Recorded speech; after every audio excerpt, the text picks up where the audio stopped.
জোলাইবাড়ি কাকুলিয়া বন দপ্তরের উদ্যোগে বনাগ্নি প্রতিরোধে সচেতনতা শিবির। জোলাইবাড়ি কাকুলিয়া বন দপ্তরের উদ্যোগে বন সংরক্ষণ ও অগ্নিকাণ্ড প্রতিরোধে এক সচেতনতামূলক শিবির অনুষ্ঠিত হয়। গাছ আমাদের প্রকৃত বন্ধু এই বার্তাকে সামনে রেখে আয়োজিত শিবিরে বনাগ্নি প্রতিরোধ, আগুন লাগার সম্ভাব্য কারণ এবং অগ্নিকাণ্ড ঘটলে প্রাথমিক পর্যায়ে কিভাবে দ্রুত ও কার্যকরভাবে নিয়ন্ত্রণ করা যায় সে বিষয়ে বিস্তারিত আলোচনা ও প্রশিক্ষণ প্রদান করা হয়। অনুষ্ঠানে উপস্থিত ছিলেন জোলাইবাড়ি পঞ্চায়েত সমিতির chairman Tapas Datta, Jolaibari VC chairman Ashok Mak, Jolaibari panchayat প্রধান ও মেম্বাররা, পাশাপাশি কাকুলিয়া রেঞ্জ অফিসের দায়িত্বপ্রাপ্ত আধিকারিক ও বনকর্মীরা। বক্তব্যে তাপস দত্ত বলেন, গ্রীষ্মকালে শুষ্ক আবহাওয়ায় বনাঞ্চলে আগুন লাগার ঝুঁকি বেড়ে যায়, তাই সচেতনতা ও দ্রুত প্রতিক্রিয়ায় বন রক্ষার মূল চাবিকাঠি। ভিসি চেয়ারম্যান অশোক মক জানান, জ্বলন্ত বিড়ি, সিগারেট, রান্নার আগুন বা শুকনো পাতা পোড়ানো থেকে সবাইকে সচেতন থাকতে হবে।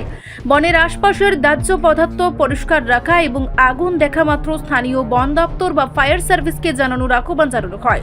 বন বাঁচাও, বনের আগুন প্রতিরোধ করো, এই বার্তা দিয়ে শিবিরের সমাপ্তি ঘটে।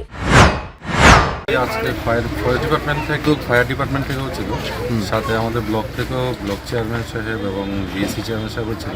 আমাদের এই আজকে সচেতনমূলক অনুষ্ঠানটার মেন উদ্দেশ্য এটাই, যাতে এই যে শুকনার যে সময়টা, এটাতে যাতে আগুন যদি লাগে যাতে মানুষের মধ্যে যে সেই সচেতনতা থাকে যে সঠিক সময়ে খবর দেওয়া এবং সঠিক তৎপরতার সাথে সেই আগুনকে নিভানোর প্রচেষ্টা, সেটা যাতে আমাদের মধ্যে কোনো খামতি না থাকে এবং সবাই যাতে না ঘাবড়ায়, যে আর আগুনটা যাতে যত দ্রুত সম্ভব নিয়ন্ত্রণ করা, যেটার একটু প্রচেষ্টা এবং প্রণালী সেই আমাদের সবার মধ্যে একটু তৈরি করা, এটাই আমাদের মেন উদ্দেশ্য ছিল আজকের অনুষ্ঠান।